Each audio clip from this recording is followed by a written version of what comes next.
Hello and welcome to Rounding Third, brought to you in part by Podbean.com. You can find us online, youtube.com/roundingthird1. That's youtube.com/roundingthird and the number one. Go on Facebook, like our page. How you doing? My name's Chris Wilson. Alongside of me here is Zach Delyden. What's going on, everybody? Been a while, but we are back. So what do we got on tap for the listeners tonight, Chris? Well, Zach, lots to talk about tonight. Basically, all of what's been going on in the last couple weeks since we haven't been on Podbean.com. A lot has been going on with the Biogenesis scandal. We've had a couple players suspended. The big story, obviously, A-Rod, and he was handed down a pretty hefty suspension. So we're going to update you guys on that. And then also, Ryan Braun issued an apology today, basically apologizing for what he said or what he has done to the game of baseball. We're also going to talk about some new signings, and that will end the show. Zach, let's start off with the big story here, though, in the MLB with Ryan Braun and basically his apology to any damage that was done to the game of baseball. Yeah, Ryan Braun issued an apology earlier today. He basically came out and said that it was a huge mistake using the performance-enhancing drugs, and he's deeply ashamed for what he did, coupled with the fact that he didn't admit his mistakes immediately. Braun basically said that he takes full responsibility for his actions, accepted the 65-game suspension that resulted from Major League Baseball's investigation of the Biogenesis of America anti-aging clinic. Basically, with this apology, Ryan Braun is finally coming forth and saying, hey, yeah, I took advantage of performance-enhancing drugs. For the longest time, he was trying to play it off like he didn't have anything to do with them. But this public apology pretty much, shows that he, in fact, did take the performance-enhancing drugs. Yeah, and I absolutely agree with this. That I think it was a manly thing of Ryan Braun to do. He took one for the team here and basically said, okay, you know what, I did do it. I apologize. I don't like to see all the damage that's been done to the game. I'm upset about it. I think that shows what kind of player he is, and that he actually is probably more than not truly sorry of what he did. A lot of his team feels like they let him down. And we actually have a little clip here of the Brewers' principal owner, Mark Atanasio, and he was basically just saying some things about the reaction to Ryan Braun's suspension, which he's obviously extremely upset about, and he didn't really think this would ever happen to the best player that the Brewers have had in the longest time, and obviously the best player they had this season. There's a lot of thoughts the last 2 days. I worked very hard on the statement that I issued to the press, which expressed my disappointment in Ryan, accepted his apologies, apologized to me again today. Relative to his own case, he's cooperating with baseball, and as a result, even though he is ready to speak to people, he's just waiting a little while longer so they can get through some of what they're doing in their investigation. Ryan obviously was the best player on our team. And so we miss him. I'm sad. This is not, this is not what I thought about Milwaukee baseball. This is not what I envisioned. And this community trusted Ryan, and so I understand how the community is reacting as negatively as typically in the past. The community's been more supportive. If anything, the community's been more negative, and it's because the community had been trusting and has had that trust betrayed. Other players involved in the scandal were Texas outfielder Nelson Cruz, Detroit shortstop Johnny Peralta, who my fantasy team is sorely missing right now, and San Diego shortstop Everett Cabrera, not to mention Yankees third baseman Alex Rodriguez, as we've already mentioned, as well as Mets pinch hitter extraordinaire Jordany Valdespin. Although if I were Valdespin, I'd be at the Biogenesis doors asking for a refund, seeing as how he was only batting 188 before being sent down to the minors this season. But that's beside the point. All of these players were handed pretty hefty suspensions, 50-game suspensions, 12 of which accepted the 50-game ban. Rodriguez, as we all know by now, is appealing his 211-game penalty that he was given. So we'll see a little bit later, this week or this month, how his appeal goes. I personally do not think that he is going to win that appeal. What do you think, Chris? Yeah, definitely don't think he would have, anything in his favor to be able to win that appeal. Basically a little bit ridiculous, I would say. more I than would that. say. I don't think he doesn't even stand a chance, honestly. Well, we'll see. I mean, there's a lot of evidence against him, from what I've been hearing. He's been warned in the past, so I don't know how he thinks he's going to get out of this. Well, yeah, I do agree that it is very sad for him, getting close to breaking a couple home run records. Yeah, I mean, the Yankees gave him that big contract extension thinking that, hey, here's a guy who's going to give us a lot of publicity. He's going to potentially break the home run record, at least move up on the list. But here now, it's pretty much just been a complete 180. He's given them nothing but bad publicity, and not even the fans are really behind him at this point in time any longer. It's kind of a sad state of affairs, really, when you stop to think about it. Yeah, but at the same time, you can't feel too sorry for him because, he knew what he was doing. He knew what probably the consequences could have been.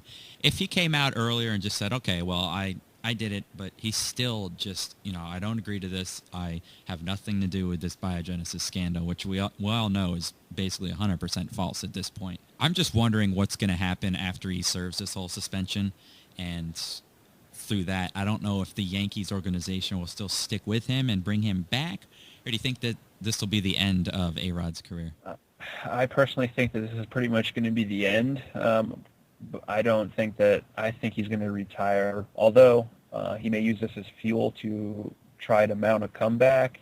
But I just don't see a team really giving him a chance unless it's someone really desperate, like the Marlins or something like that in a few years. I just don't see it. Yeah, and you could really kind of compare this to the Tiger Woods story where, Tiger Woods basically left the whole game of golf, and the whole game of golf was pretty quiet for a little bit until he came back. And just look what Tiger Woods has done, in the past couple of years, coming back after, a pretty big blow to his career. I guess he was able to pretty much do it because his fans still stuck behind him. But I think this is obviously a little different, too, when A-Rod knew he did something wrong, and he's just not admitting to doing it. Right. Yeah, I remember a few years ago when he first went under the microscope as far as, did he or did he not use steroids. He at first said that he didn't do them, and then he had that big interview on the news station, the television, saying that he did do them. And now it's like the whole thing all over again. He should really take a page out of Ryan Braun's book here and just come clean, for lack of a better term. Yeah, he's really just been flip-flopping back and forth at this point, because I do remember that. I remember that was a couple years ago, too, that he went on the news station and was telling, okay, yeah, I did have some input, and I was involved with this biogenesis scandal in the clinic and everything. I don't really think A-Rod knows what A-Rod is thinking right now either. I think he's just going through so much that he doesn't really know which direction to take at this point. Which supplements to take.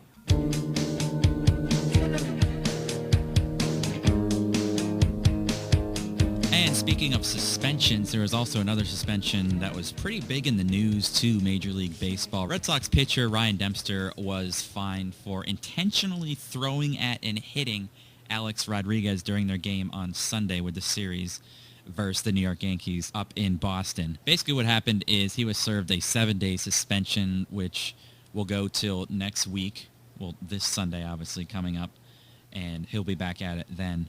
Basically, if I was Dempster, I'd be laughing at this whole situation because personally, I think this is totally a stupid thing, and I really don't agree with the suspension being handed to him. A beam is a beam, it happens, but I don't think Dempster was intentionally trying to hit A-Rod. I just don't think that would be something, a professional pitcher would play those kind of games. But I don't know, that's just me as being a Red Sox man, obviously sticking behind my team, but I think he should just be laughing at this whole thing because overall, I just feel like this is a complete joke. Yeah, I mean, part of me thinks that he wouldn't do it intentionally, but then, I don't know, he threw one pitch that went behind A-Rod's knees and then two more that were pretty far inside before he finally, hit him in the elbow with the 3-0 pitch. So he was definitely, Dempster's usually a guy who's got pretty good control of his pitches.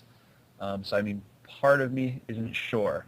At the same time, just today there was word out of Boston that David Ortiz is actually on Rodriguez's side of this, which is kind of odd to see the Red Sox and then the Yankee on the same page here. But he's basically concerned because they're in first place after, that less than spectacular season they had last year. And Tampa Bay is actually close behind them, and Ortiz is worried that hit could wake up a sleeping giant, if you will, in the Bronx. Yeah, but the other thing that I also think about a lot, if this was any other player, I don't think Braun would have gotten a suspension, honestly, to tell you the truth. I think just because A-Rod and what A-Rod's been going through, that's why they basically said, oh, let's take this focus more off of A-Rod and kind of make it more of a story than it really was. That's where I kind of get concerned, where I feel like they're just maybe giving A-Rod the benefit of the doubt, saying, I think everybody's out to get him. But at the same time, I really don't think that, if Ryan Dempster hit somebody else on, say, the Cubs or whatnot that wasn't a good player, I don't think it would be the biggest deal, and I don't think Dempster would have seen this 7-day suspension. That's just a personal opinion, but that was just something I was really thinking about when I heard that they suspended Dempster for that week. Oh yeah, I can definitely see where you're coming from with that one, Chris. We in the media definitely tend to take things way out of control sometimes, and the fact that this was, a Yankee-Red Sox rivalry, A-Rod is pretty much near the end here, at least for this season, before his 211-game suspension kicks in. If he does, in fact, lose his appeal, I think the media just took it and ran for the most part.